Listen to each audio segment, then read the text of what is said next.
even more. Hey guys, welcome. We're going to go ahead and get started. We're actually really excited that we have a smaller group because we're going to be able to get more intimate. We'll just kind of huddle around and chat. So this is the SAEM 23 meet, greet, and tweet session. Have some of the biggest influencers, social media influencers in academic emergency medicine. We're going to pick their brains. I'm going to pick their brains. I've already been chatting with Adam out in the hallway and getting some mentorship advice from him. It is being recorded, so we'll pass the mic around if you have questions to make sure that we capture all of that. I want to introduce our couple of fine panelists we have here. Again, we had some more that had, these guys are phenomenal. Dr. Adam Goodcoff. You know, the future of foam really is short format video, and nobody does it better than Dr. Goodcoff. He's an emergency medicine physician, healthcare educator with more than 2 million followers across social media, rising to popularity during the 2020 pandemic with limited in-person connections. He's become a respected healthcare content creator and has been featured in the Becker's Hospital Review top 8 doctors to follow on social media, in addition to being named medical marketing and media's top 10 doctors on social media.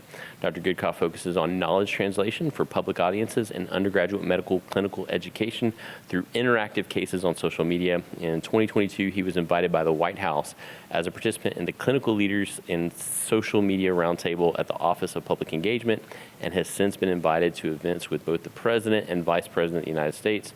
Dr. Goodcoff has also previously served as the digital director at the Association for Healthcare Social Media. Adam, man, thank you so much for joining us. Again, really lucky. We also have Dr. Ali Raja. Dr. Raja is the deputy chair of the Department of Emergency Medicine at Mass General Hospital and the Mooney Reed professor at Harvard Medical School. In addition to his many roles as administrator, researcher, teacher, clinician, he has become an individual that many look to for trustworthy information regarding healthcare and healthcare delivery. You may have seen him before being interviewed on TV or other media outlets, but with over 150,000 followers on Twitter, he is able to reach people all over the world. He's a master of the Twitter space and has managed to maintain an active online presence while seemingly being able to detach from his phone. You're not tweeting right now, like in your pocket, sending one out? Yeah, absolutely. So we've got some questions that have been submitted beforehand, but y'all were the ones that were kind enough to grace us, so I'll open it up to y'all first. Do y'all have any questions for either our panelists? I know we've got awesome SAEM staff from Master Tech in here. So would everybody use social media? I would love to hear. I'm actually already mic'd up. Oh, you? Is it on? Oh. The live isn't working. They said the handhelds are... Okay, perfect. In that case, we'd just love to talk about social media. So if you guys have questions about how you use it, how we use it, how the society uses it, heck, how AstraZeneca uses it, for free. Yeah? That's why I'm here. Awesome. So any thoughts on how you use it or how you... My biggest question is just like how you got started. Like obviously like there's a big movement like on my current medical students, there's a massive movement of students like trying to share our experiences. And for me, it's not something that I'm expecting to take off like giant numbers, but like what got you started on like social media platforms and what's kind of helped it going is like a viable way to interact. Good question. Actually, since it's just a couple of us, before we answer that awesome question, do you mind if we just get a quick introduction from the three of you? Is that okay? You just walked in the door. That's a lot of pressure. Do you mind telling us who you are? And Absolutely. My name is Peter Vanyas. I'm a graduate actually from Duke in engineering, but we do medicine stuff too, so curious to be here. awesome. Do you use social media right now? I do. What are you on? Instagram. Instagram. I used Instagram. I used Twitter like once.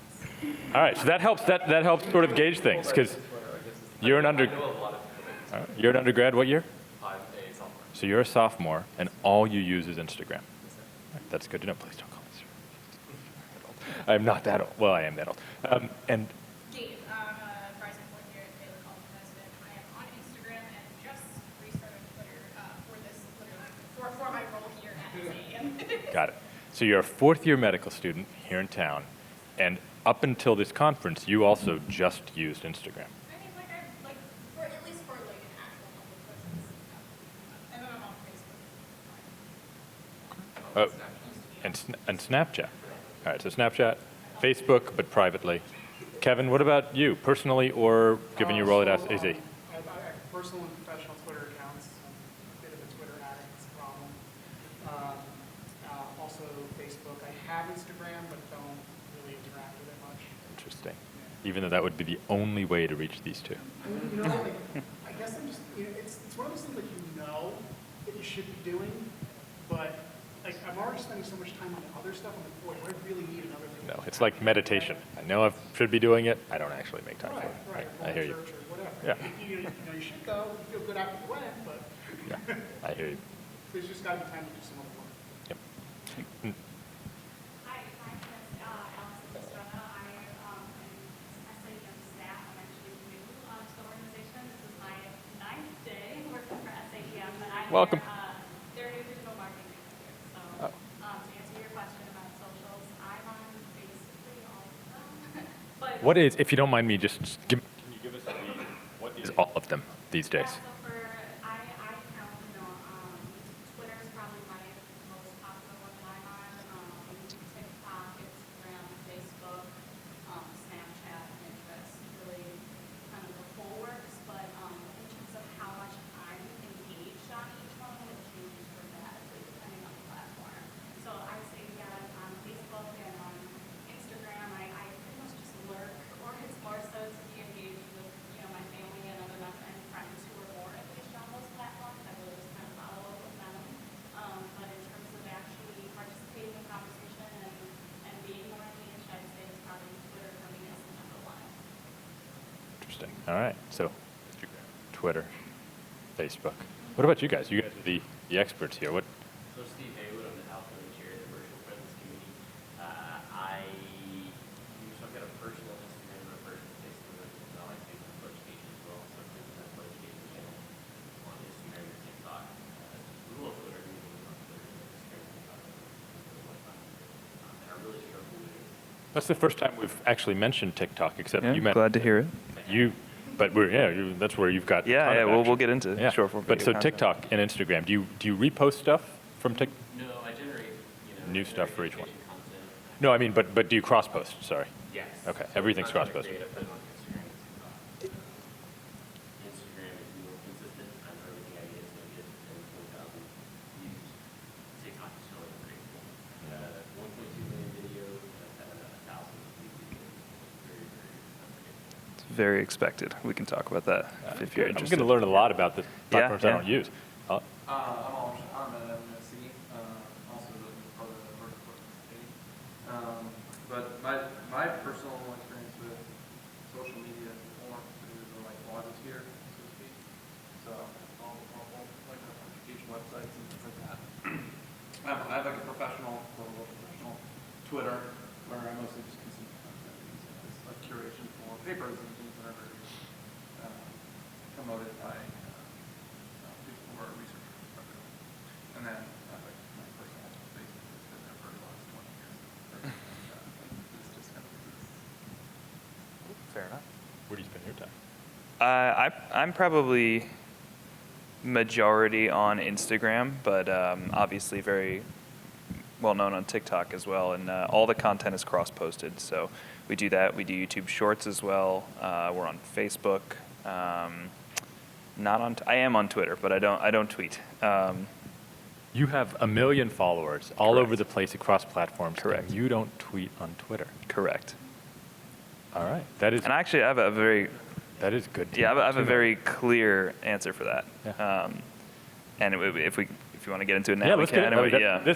It's like Yeah. it's 8 of us, right? So Yeah, let's get sure. Into, So- let's get into everything. so I I think- mean, although it is being recorded for posterity. Yeah. I think the interesting thing standing up here with someone like yourself as accomplished in the academic space and having been around, I don't have much to add to the discussion on Twitter. Whereas it's a very heavy academic focused place, right? And I'm early in my career. I'm just finishing residency.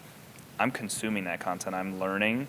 And so knowing your audience is key. Now, I could build a Twitter following of medical students, and I could target that audience. But the problem with Twitter is the energy, in my opinion. We'll call it the energy, but the overall vibe of Yeah. the platform. So I find it's very echo chamber, and I want to put a bad spin on it because No, there's no, good, no, I good hear you. places, but it's top down. It's not, you can't educate bottom up there. It's I am faculty, I am this, and you don't know. And I'm not saying that's you or anyone out there, but that is the feeling. And so it's, well, if I misspeak, blank will happen. And of course, like anyone who's on social media, we've or I have, had my scares, and somebody right before matching for residency tried to go and basically undo me for nothing. They basically took a picture. They tried to cancel you. Yes, exactly. They tried to cancel me through Twitter.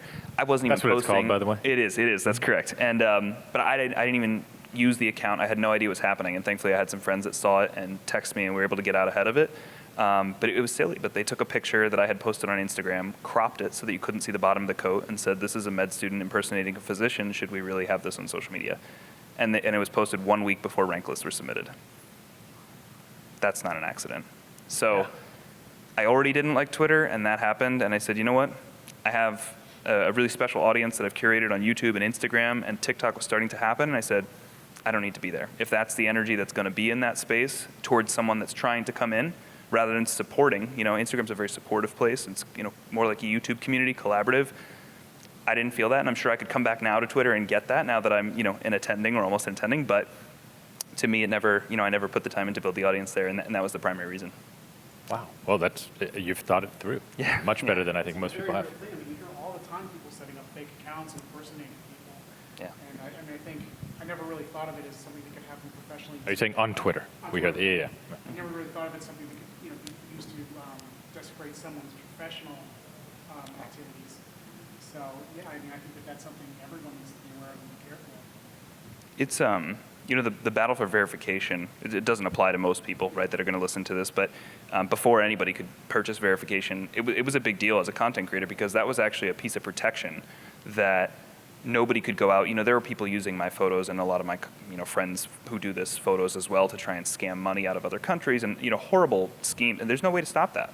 And there was no way to say I'm the real version outside of, well, look, I have a lot of followers. But at least if you were verified with a lot of followers, it added an extra layer of legitimacy to say, hey, there is only one verified account of mine. And that's something interesting, and I'm sure maybe you have contacts as well, but that we talk with folks at Meta and at TikTok about the importance of these things. YouTube just pushed out a verified health creator badge. So it will now say licensed health professional if you submit your license. And you're invited to submit your license, so that's another nice. But that's all. That is the bar. If you have a license, correct. They will verify that you have a license. Yes, yeah. They select which. I don't know which licenses. I'd have to find out. But it's essentially, physician. I think nurse practitioner, PTs, those type of things can all be. That's great. Yeah, There's a but they lot will of check YouTube content out there. It's wonderful to know who it's actually coming from. Exactly. So let's talk about it. And Steve, I'm totally stealing this. How do you want to? You've got a ton of experience on platforms I have no experience with. I think whatever you all would find the most helpful is we're here to help, or to provide insight, information. Before I actually started doing the introductions, you asked a question. One of you asked a question. I'm so I actually want to change the question because good, because none of us actually remember it, so that's great. perspective because I had it where ages ago for completely different reasons putting on it. And part of the reason why I stopped using it was for a lot of the same reasons we purchased on it. I don't even know what was it just felt very chaotic. So it sounds like you're pretty active on Twitter, and that's kind of what you're main thing. So what have you found is kind of navigate that kind of culture and get the best benefits out of it? Well, for better or for worse, no, that was a great question. Thank you. For better or for worse, Twitter is a little bit of an echo chamber. And for me, the people that I collaborate with from around the world are still on Twitter.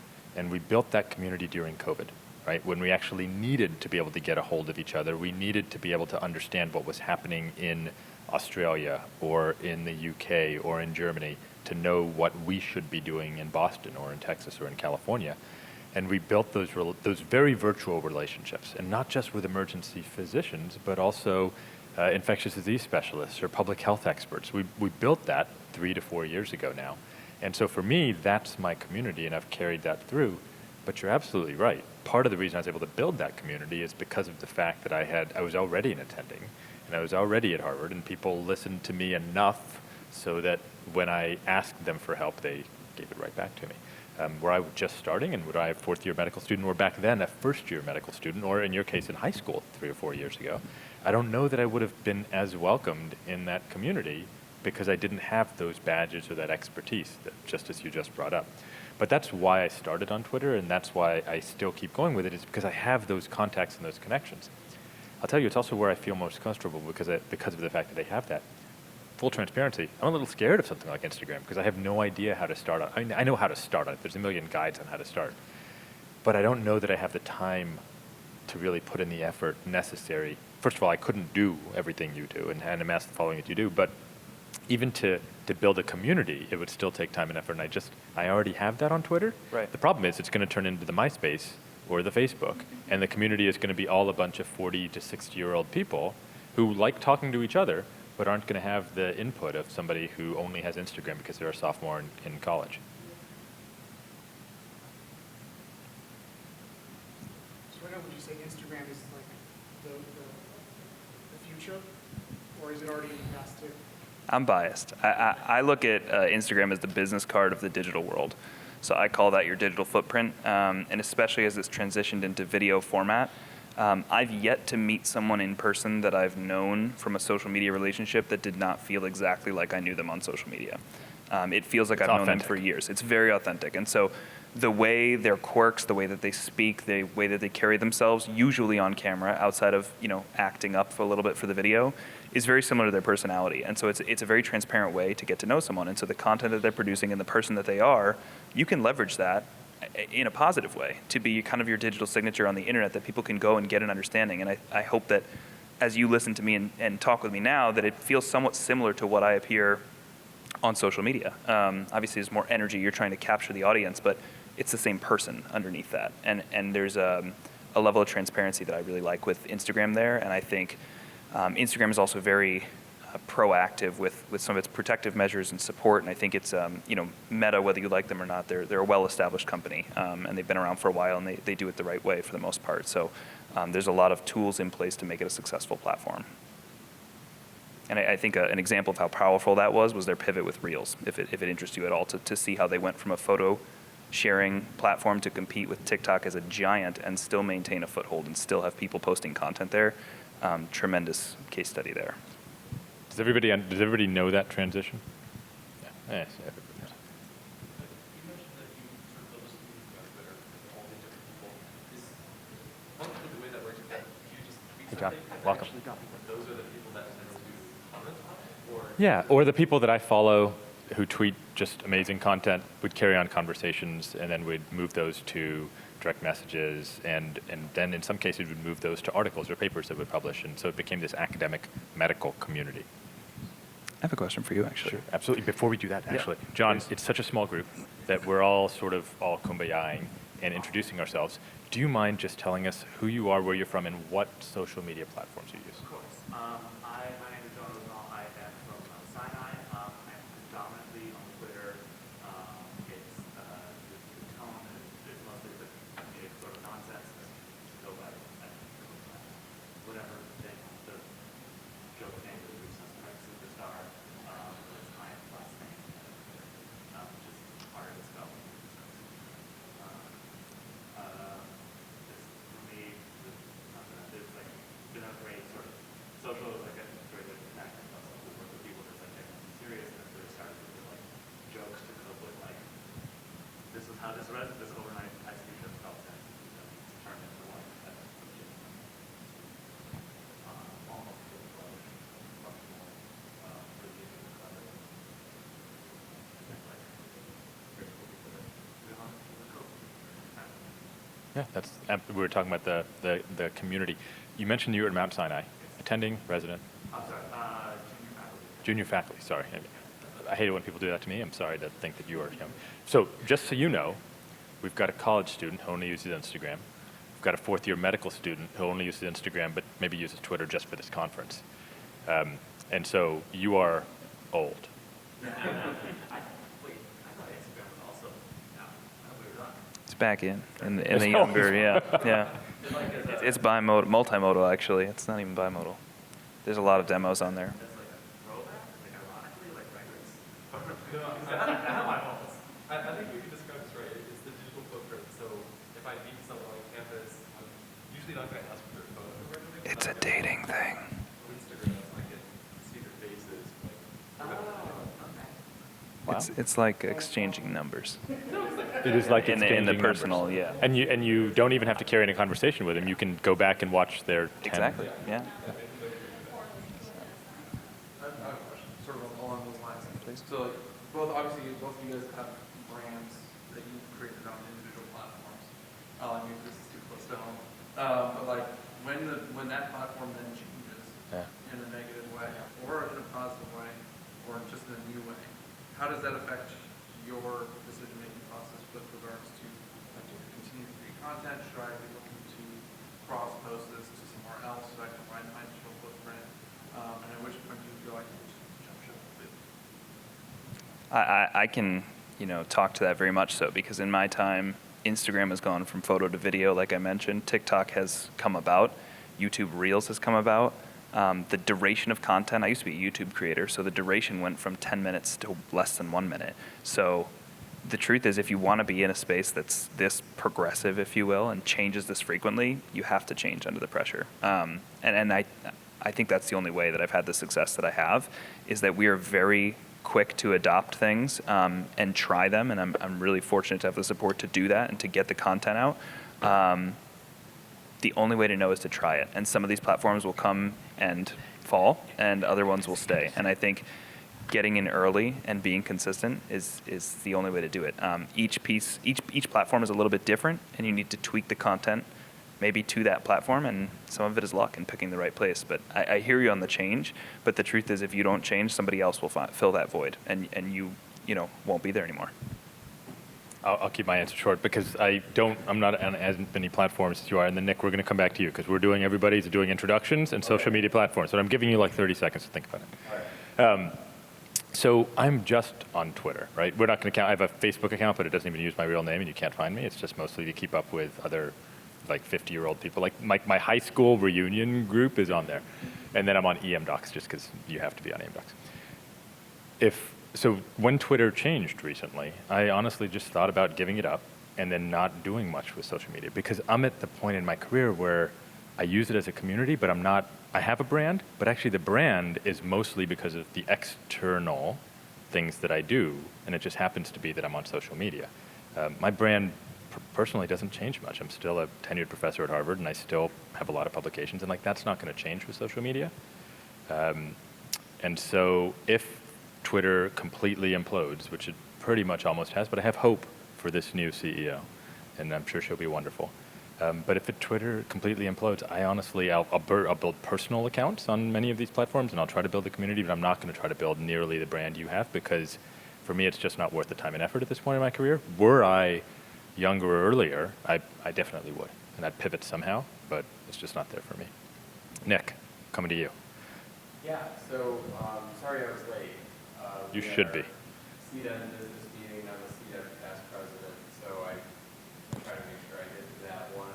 My name is Nick Mann, I'm at Ohio State. OH.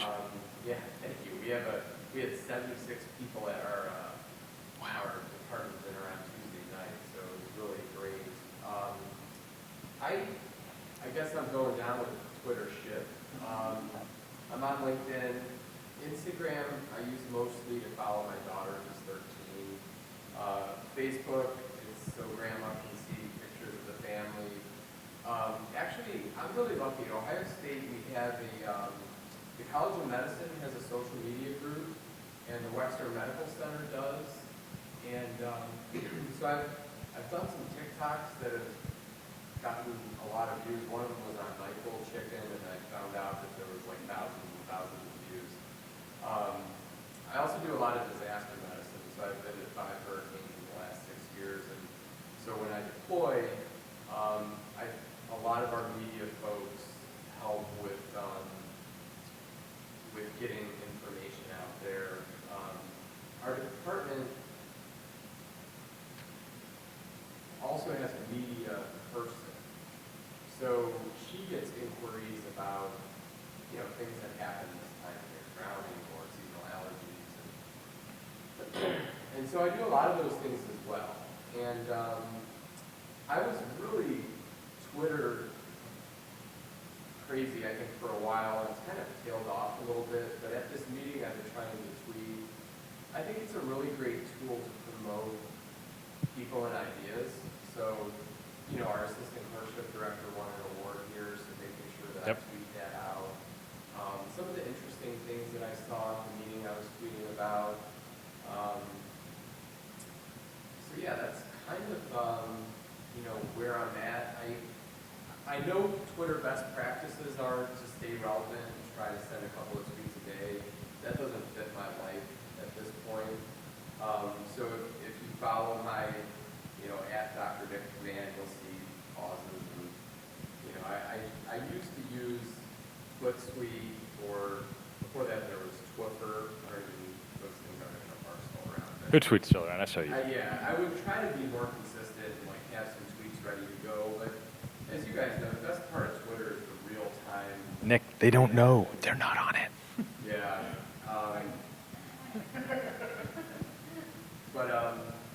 Yeah, I mean, I think we're going to have to be nimble.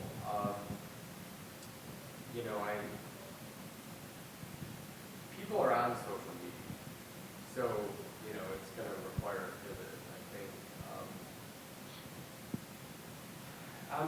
TikTok is, I don't know if whenever I do TikTok, I make a video and I send it to our social media people. I haven't actually made my own TikTok yet, and in Ohio there's a pretty famous case going on of a plastic surgeon that was on TikTok and was doing a lot of TikToks while she was operating and had a lot of bad outcomes. And so in our area, TikTok and medicine is kind of there was also a person that would call themselves the TikTok doc that had some sexual harassment things. Yeah, we've all heard of him. There's, so I'm like reluctant to kind of dip my toe in that water a little bit. Although, what I've been seeing is there's all these TikTok challenges, the Benadryl or choke somebody out or NyQuil chicken or, I think doctors have the power to get on there and say, hey, if the word challenge is on here, you probably shouldn't do it. But those are just a few of my thoughts when it comes to the social media stuff right now. I also went through a phase, doing disaster medicine and trying to have a positive message where there was a lot of trolls. I remember I got my son vaccinated when that 6 to 12 age got released, and the medical center was like, hey, it's the first day of us doing this. Can we take a picture of him? And got the vitriol of, you're killing your son, and all this stuff. So for a while, I kind of just wanted to not look at it. I'm sure you guys had similar situations when you would just see the negativity that was there. But I keep circling back to trying to use it for powers of good. Yeah. Thanks, Nick. Yeah. Do you guys think that, or have you experienced difficulties with your institutions in your, Oh, really? All right, yeah. It's being recorded, so haven't graduated yet. But your name is Albert, and you're That's right. from you're from University of Texas. Perfect. There. So let's talk about that institution. Yeah. I think it's probably going to be a different situation for me from medical school and resident. The idea is are you doing a TikTok while your patient is coding? That's what everybody assumes, and if you film with a medical background, was that while you were working? Should you have been working? So there's a lot of scrutiny to start. Even without that, even if you play by the rules, even if you have an attorney on retainer that reviews things, you can still end up just somebody doesn't like you and decides that doesn't fit with what they want and they want to make a problem. And another thing, and I'm trying to stay as vague as I can without, while still providing detail, but once you put a piece of content out, no matter what your intention was for that content, other people can choose to interpret it in any way that they would like. Well said. They can cut it into any way that they like, and so knowing that every piece of content that you put is a liability and that you need to feel strongly that the positives outweigh the negatives, and also recognize the risk with being, I hate the term public figure, but posting in front of these many people is a public figure. You are exposing yourself to risk, and so you need to feel that the good that you are doing outweighs the harm that can come from that, because the truth is, somebody could go to the board tomorrow and take away my license that I've never gotten to use yet in my new state because they find me unprofessional. I think that my content's very clean, and I think that's something that I've always worked towards protecting, but there's no true definition of what that is. Unprofessional is a perception based off of, guidelines. So if they find that me providing information to the masses is unprofessional, then they could challenge my license in front of the board and potentially take away the way that I earn a living. So it's a serious discussion you have to have internally, and I think that's actually what I was going to segue towards you is, have you had anyone on Twitter take something out of context and try to make you the villain or put you in a position that portrayed you in a negative light? Yeah, I have, and so I'll answer that and your question at the same time. I work with my institution pretty regularly. I'm one of the spokespeople for the hospital, and so they come to me asking me to speak on any number of topics. A lot of times that's live on TV, and you can't edit it. And the reason they keep coming back to me or to the other 2 or 3 people who they ask is that we don't make stupid mistakes on live TV, right? That's the main difference between something like Instagram, which I completely respect and just don't know much about, or live TV, is that you have to be able to do it on the fly, and the second that you have a soundbite that somehow can be twisted to look bad for the institution, you'll never get asked to do it again. And so because of the fact that I work well with them and I have that experience with them, I try not to get too controversial. In terms of things that get taken out of context is back during COVID, right? We were all, as Nick mentioned, I was on CNN one day and I was on Fox News the next day, and I'd give pretty similar stuff. And it wasn't so much that it was being taken out of context, it's just that you piss off half the country, no matter what you do when you're talking about something like COVID. It's less controversial now when I'm talking about, how many people are getting injured on scooters but not wearing helmets when they go around Austin. That isn't going to get me in trouble. But back when we were all talking about COVID, you were pissing off half the country. And whether you were somebody like Ashish Jha, who was getting threats to his house when he was on CNN, or whether you were just getting people responding to your posts with angry vitriol on Twitter or Instagram, we were all part of it. The question is, when does it go from being a problem on social media to actually being a problem in real life? And that's when it goes from a complaint to the medical board, or somebody actually finding out where you live, or much more easily where you work. And we've had plenty of physicians who have had threats to the hospital, and our police and security is all over that. But especially if they find out more about where you live. So you've got to be careful about stuff like that. Every now and then on the local news, they'll ask me, well, where do you live? And, are you seeing a lot of ice in Lincoln, which is the town that I live in? And, they'll ask, where do you live? And are you seeing a lot of ice there? And I'll make it very vague, because the only thing I've promised my wife is that I'll never bring this stuff home, right? Like, it's never going to affect our home life. And the second it starts affecting your home life or your risk tolerance at home, then all of a sudden you just stop doing it. And it's similar, like, along that line, part of building the brand, right, is engaging with people who you, right? And there's a threshold that when obviously this person is some of the troll will not be engaged with, but like, how do you figure out in the moment, like, you're not sitting there ruminating? I presume that you're a person who has suggested all the papers that better time and sit there ruminating about whether you should, like. One could argue that. I play a lot of video games. Breath of the Wild? Oh, no, I'm still on Breath of the Wild. I don't have all the cheats. So, like, do you have, like, a process for, like, how am I going to engage, like, how do you draw your line, like, who you engage with and how? You should engage with people you disagree with, right, respectfully, but, like, I don't know, where's that? That's such a great question. I'd love to hear because everyone in this room has dealt with people who disagree with them. I've got my thoughts, but please. So again, I'm very conservative on social media. I think especially on the platforms that I am most on, specifically TikTok, no good ever will come of replying to a comment. The only comments that I engage with or reply to are constructive, and it's not a feelings issue. I'm not offended easily. I can't afford a downward spiral of a comment section, and again, like you said, something being taken out of context. So for me, it was always, you can write whatever you'd like. If it's truly offensive, we'll delete it. If it's just opposition, you can leave it there, but I will not answer it. And that's kind of how we dealt with that. Anybody else? Yeah, I would just say your question is a really good one. It's hard not to go down that hole. But yeah, you have to try. The first thing I'll comment on is the one thing you said. Once something's out in the news, anyone can use it. I did an interview with Good Housekeeping during COVID, and it wound up going to Newsmax. And Ah. people asked me, Good for you. like, You're expanding your audience. well, you know, I can't remember exactly, like, it was something COVID or vaccine related. And I had a couple people come up to me and they're like, Newsmax, huh?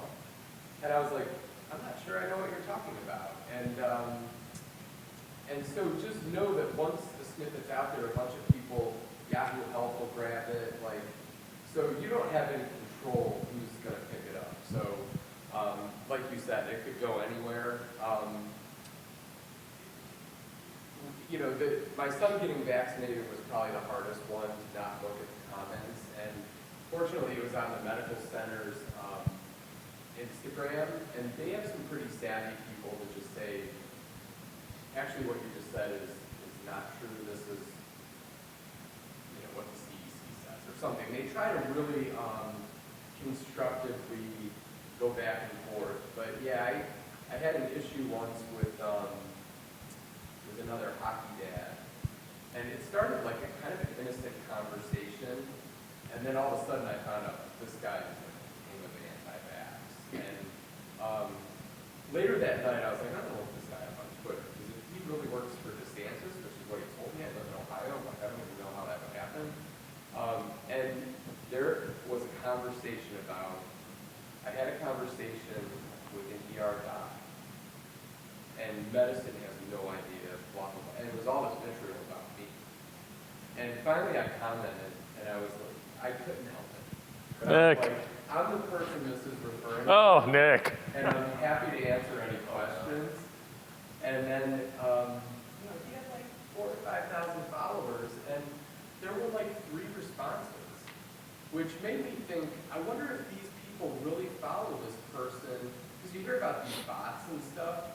You know, like if this person was really a compelling person that had a lot of followers, you would think there would be more comments about this. So that was my one time, and I was like, I'm not doing it again. It kept me up at night that night. You know, just like, it was such a tough time, you know. So I think your point's really well taken, and I guess I'm just giving you my PTSD experience about this. This is a safe space, Nick. Yeah, I think, but yeah, I think I agree. Like, we know social media makes people depressed. There's good literature to support that, and so we're all smart enough to know, okay, if this thing can make me depressed, I better know how to use it in my life, because our jobs are hard enough, right? So. I feel like from like a personal standpoint, because like I'm not really trying to say that too much, but especially around COVID, like I think from a background, so my neosphere was very split half. So I think the thing that was helpful, because I used to be the type of person who was like, oh yeah, I'm going to give every single person comments on this, and we just get so far into it, embrace this whole social period. And so I think the one thing that I tried to do was just like maybe only have like comments that I would like I would only respond like 1 or 2 times. And it was more like, can you please explain more to me like what your perspective is? What is it that you're trying to get at? And because sometimes like the comments are super vague and it's just like that stuff. I'm like, what are you trying to communicate here? And again, like it's on a personal level, like half these people know me like personally, and they're like, you know, I'm people that are like I watched you burn. So like there's a certain level of respect that you just don't have to have when it's, you know, it's not you for like 10 years or whatever. But I think like having a limit of like, okay, this is when I'm gonna hard stop once it starts going into like the more crazy realm, and then just remembering, you know, like hey, these are people, and you know, people have opinions, and you're not necessarily gonna agree. Just, I think that was the one thing that multiple people like reminded me like, okay, I can stop after a while. The phrasing of the racist whole of "be ready to get" is beautiful. And I don't want to carry that with me. That's great, thank you. So I'll say just a couple of quick things. And the first is just understanding the kind of person who's responding to you. So we just published these guidelines called GRACE 3 about the evaluation of patients with vertigo. They're pretty good, I think. They're really good, but they're somewhat controversial. And so on Twitter, there's a bunch of people who are commenting on them and discussing them in a respectful fashion, but they're pretty strong-minded about the fact that they believe X, Y, or Z about the guidelines.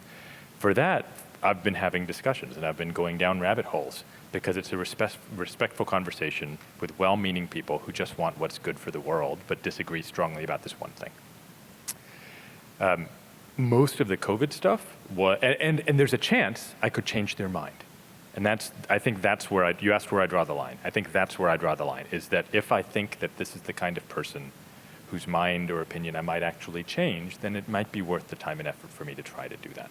But if I'm hearing from somebody who believes that I should be using horse tranquilizer to treat COVID, I'm not changing their mind, right?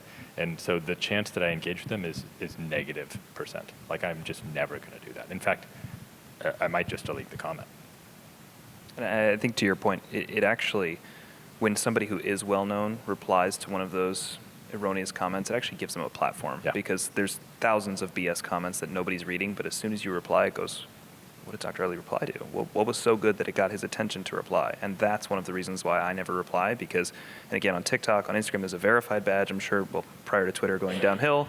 So it's like, wow, someone verified replied to this comment. What could it possibly say? And now it opens a thread that never needed to be seen, that would have never been seen. And we do that as an organization too. What's really interesting is that, so we're in Texas, right? And I've talked about this before, so it's not exactly a secret. We're in Texas, and it's a tough time to be in Texas.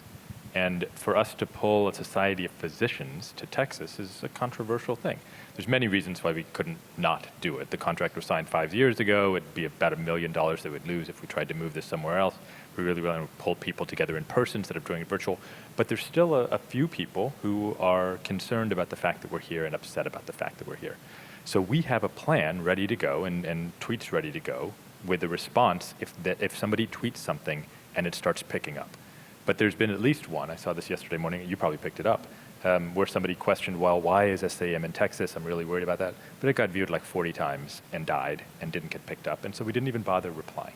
Because if SAEM's verified account replies to it, it really gets picked up. There's no doubt that at some point somebody's going to say something that's going to be retweeted and it's going to have 100,000 views and it's going to get noted, and then we're ready to go. But until that point, if we do reply, like you said, we're the ones who blow it up, and we don't want to be the ones who blow it up. And it's like, whether you're in a social media platform or just in life, don't let the trolls live rent free in your head. I tell my kids that all the time when they've got problems. Great point. Do you like this kid? Does it matter? No? Don't let them live rent free in your head. And I think that, that applies here. Well said.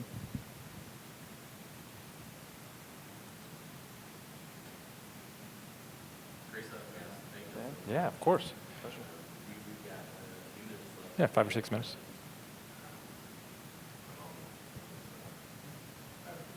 Please.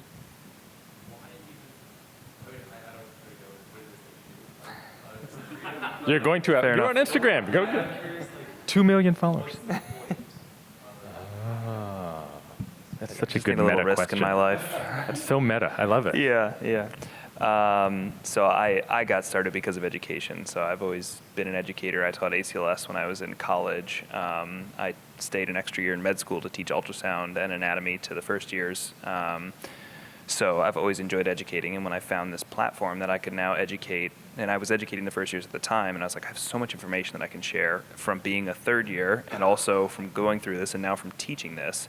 And I started doing the social media and started realizing how many people I could reach. And it almost felt guilty to stop at some point because I was reaching so many people and doing something that nobody else was doing yet in a positive light, that even when there was concern, and there was, people were like, you're about to match into residency. Like, I knew this could happen, that someone could try to cancel me right before residency. And sure enough, as the cleanest social media account out there, it still happened. I'm sure they tried, just like it did through my residency. But to me, the people that I was helping and the messages that I get, whether that's self-serving or truly helpful, make me feel like I'm doing good, make me feel like people get something from my content, that they learn and engage and get excited about medicine, and maybe it's something positive on their day in social media. So that's why I do it. And then we didn't get into it today, and we don't have to, but obviously there's a whole other world of We've business. got 4 minutes. Feel free to get into it.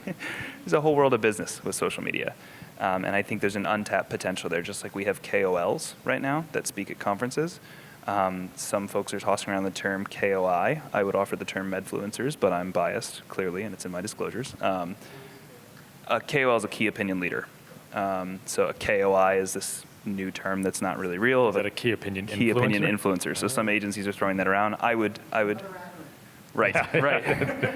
But it's kind of the next generation. And so, I think there's ways to pioneer this space and protect physicians' abilities to speak on these topics, to be fairly compensated, because if you know any, as I'm sure you guys know about KOLs, they're horrifically undercompensated for the work that they do and the expertise that they bring. And this is a chance for us to shape that industry for the next generation of physician experts coming up to speak on topics and how that structure works and plays out. Well said. I mean, my sons both want to be influencers. That's their goal in life. And now, after I show them your account, that's just because they're gonna double down. That's So I was gonna say any last questions. Like literally off of what you said with the competition. So how do you draw like a line or like find a balance of like turning this into almost a business? Like I've seen, I think we're gonna get into that in a second. But like I've seen like especially like among med students, like a lot of us have this fear of sponsorship. It's like I don't know how to become an investor. I'll talk to Trina for you. But like there's like the big ambassadors, there's like people with the curriculum and everything else. And I think in some ways I've seen some people where, God bless their efforts, it's kind of going a little too far and like, okay, maybe $150 goes with your first payment to get mentoring. But nonetheless, it is like you said, a viable source of income. So like how do you kind of balance what's the appropriate sponsorship to take, what's the appropriate avenue to take in order to get some nice positive change for without, I guess, selling out. Yeah, that's truly like a whole hour-long conversation that I would love to have. I'll do my best to give a short answer, and I think the answer is that it's different for everyone. I think, in my situation is what I can speak to the best, and at the size of my account, there's an ethics board that reviews any opportunity that comes to me to make sure that it's in line with something that a physician should be promoting, so that I cannot be biased by the financial incentive, which can be tremendous in this space. And the same goes for, I speak for some pharmaceutical companies outside of social media. I also post for some pharmaceutical companies on social media. That's all run through an ethics board, and it's also down to my personal values. And do I believe in that therapy? I go and do the research on it as well. I have partners that I work with also that are physicians that can review the product. And so I make sure that the content that I'm putting out is something that I stand behind as best as I can evaluate it.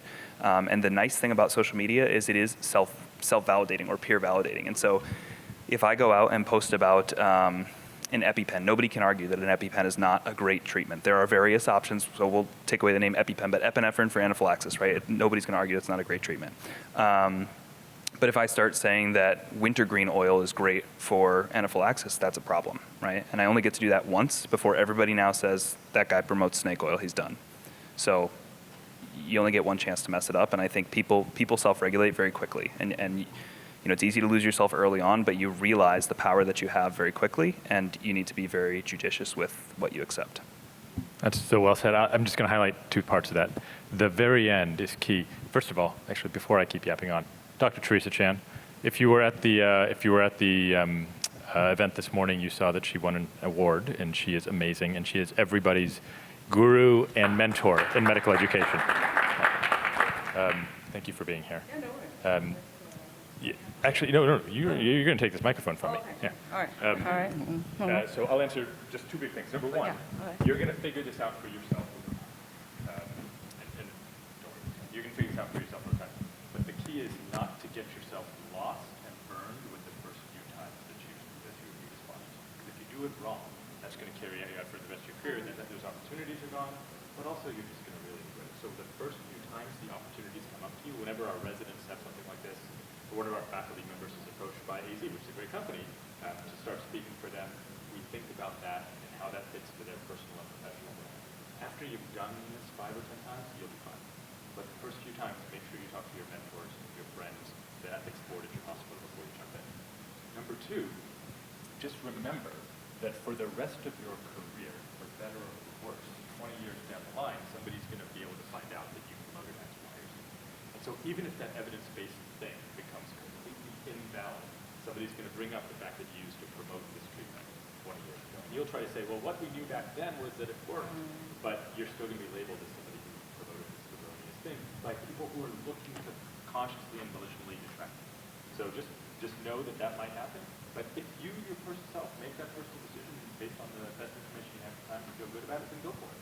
There's nothing wrong with everything you just described, just do it responsibly. Influencing and This is about sponsorship. Sponsorship. Yeah, I mean, I think not everyone has the same privilege of whether you know, like you don't need the sponsorship. Some people want the money, some people need the money. I think you have to make that personal choice for yourself at the time. That calculation is important, but thinking about your future self also, right? Would your future self regret, I think is what you're getting at. And whether it's fig scrubs and then they have their controversy, right? Or it could be a great company that you have invested in and you want to make sure that, you know, like you're proud of your investment in them as they go up for their VC funding. Well, there's still a conflict of interest, right? So I think you just have to be very cognizant of what you're putting out there, because I think people will read into what you do, right? Whether it's just that you have an iPhone, people can find a way to make that controversial. So I think you have to just be cognizant of what the story that you want to tell is and then tell that story, right? I think just one quick point to touch on is just remember, you are the most vulnerable as a medical student. If I offered you a check for $10,000 right now, you would fall off your chair. If I asked these guys if they wanted 10 grand, they'd probably walk out of the room. They don't care. When you make a couple $100,000, doesn't matter. When you make $0 and you have mounds of loans over your head and you can't afford rent, $10,000 is a big deal. So that's when the extra caution has to come in. You need a good support system around you before you start looking at those things, because it's a big deal. To pay your whole rent for 1 year off of one post, that's tough. That's what and I said. it The takes privilege, a lot of. everybody's in a different privileged position. Right. And what doesn't matter to me might matter a lot to you. And if it's the difference between being able to pay for your insulin or being able to, excuse me, feed your kids, it's a problem, right?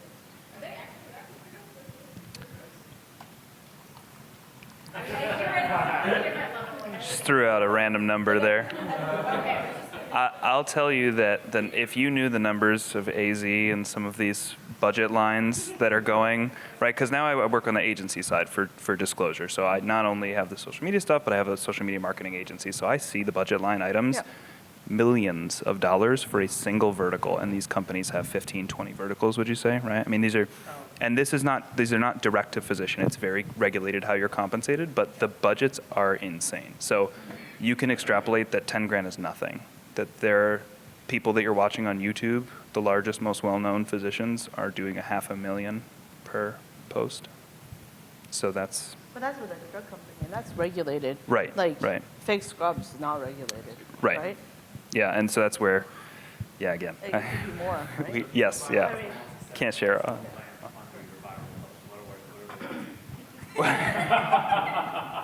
You're just going to follow him now. It all depends. No, it's there is no rules in the unregulated space. It can be. I mean, Kylie Jenner yeah, got if, 30 like, million. Apple asked me to like somehow be an influencer, they could drop a lot of money. If our gentleman colleague here from AZ comes and asks, there's lots and lots of red tape to get me paid, like so much of it. And then does it get paid to me? Do I have a nonprofit? Like, do I have like I have in Canada we have corps, right? Like, so there's like all this stuff that comes to bear in order to figure this all out. So, yeah, I mean, I actually think that of all the kinds of sponsorship you can work with, pharma is probably the least worrisome because there's so much regulation. It's actually The device companies. MLR and ISI process is you basically can't make a mistake. Their legal team will not let you. Yeah, exactly. Because it's a big deal for them, right? So Dr. Chan, let me just say, we've been yapping and giving people our thoughts a lot. In the last couple of minutes, just before we got Sure. to the room, we've got medical students, we've got college undergrads, we've got junior faculty, we've got senior faculty. Just general advice on social media. Anything that you want them to know about us. I think it's about being authentic, right? Especially as a trainee. You're going to come up having had a digital footprint since probably before you were born. I'm sure someone put, well, maybe not you guys, but like my nephews. Yeah.